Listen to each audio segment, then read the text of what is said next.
दोस्तों नमस्कार, आप देख रहे हैं न्यूज़ नोट और मैं हूं आपके साथ मोहम्मद तौकीर आलम। 5 जून यानी विश्व पर्यावरण दिवस। सबसे पहले तो ये समझ लीजिए कि इस देश में पर्यावरण मंत्रालय में कोई खास मंत्री नहीं है, यानी जो सूचना एवं प्रसारण मंत्रालय संभालते हैं उन्हीं के कांधे इस देश के वन वाणिज्य या पर्यावरण संरक्षण मंत्रालय आता है। भारत दुनिया के उन चुनिंदा देशों में आते हैं जहां कार्बन डाइऑक्साइड का उत्सर्जन सबसे ज़्यादा होता है। भारत दुनिया के उन गिने चुने देशों में सम्मिलित होते हैं जहां कमोडिटी के नाम पर, यानी ऐसी जगह जहां पेड़ों का सफाया कर इंडस्ट्रियल सेक्टर को लगाया जा सके, जहां लार्ज स्केल पे पेड़ों का सफाया कर ह्यूमन डेवलपमेंट के लिए इंफ्रास्ट्रक्चर बनाया जा सके, ऐसे देशों में आता है।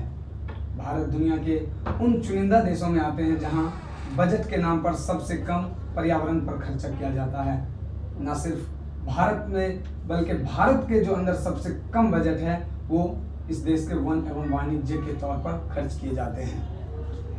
इन तमाम चिट्ठों के बीच मैं कुछ बताऊं उससे पहले का एक गणित समझ लीजिए। आज के द हिंदू न्यूज़पेपर्स की एक कटिंग आप देखिए।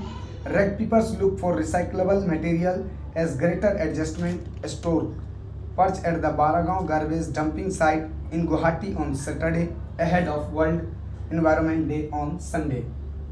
यानी भारत में रेड पिकर्स की तादाद हर साल बढ़ते जा रहे हैं और उसका एकमात्र कारण ये है कि उन्हें पलायन करना पड़ता है। उनके जगह जो इस देश में 30 करोड़ से ज़्यादा आबादी जो सीधे तौर पर यानी कि जंगलों पर अपना गुजर बसर करते हैं, उनका एक बार में सफाया हो जाता है 1 साल के अंदर। यानी उनके लिए भी सरकार के पास कोई मौजूदा प्लान देश में नहीं है।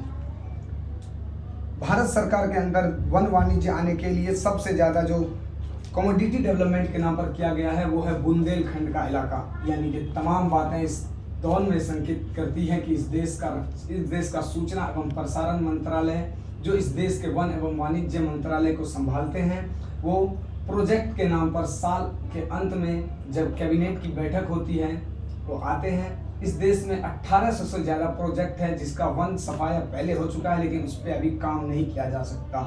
हालांकि 6.5% से ज़्यादा जंगल इस दौर में समाप्त कर दिए गए हैं।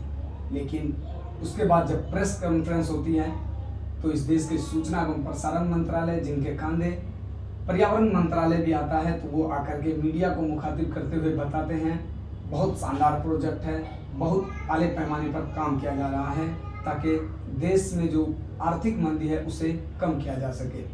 एक और डेटा जो निकल कर सामने आता है कि एक पेड़ एक दिन में 370 लीटर ऑक्सीजन देती है। यानी एक पेड़ का अगर डेटा पूरे उनके जीवन का करें तो एक पेड़ औसतन 50 से 60 साल तक उनकी उम्र होती है, उनकी आयु होती है। ऐसे में 8.7 टन ऑक्सीजन वो पूरे अपने जीवन में निकालते हैं। इस देश में 2020 की हालत जब ऑक्सीजन की कमी से हमने देखा था, उस दौर में भी ये बात कही गई थी कि जो पीएम केयर फंड में पैसे आए हैं उसमें से कुछ पैसे इस देश में ऑक्सीजन प्लांट के लिए दिए जाएं।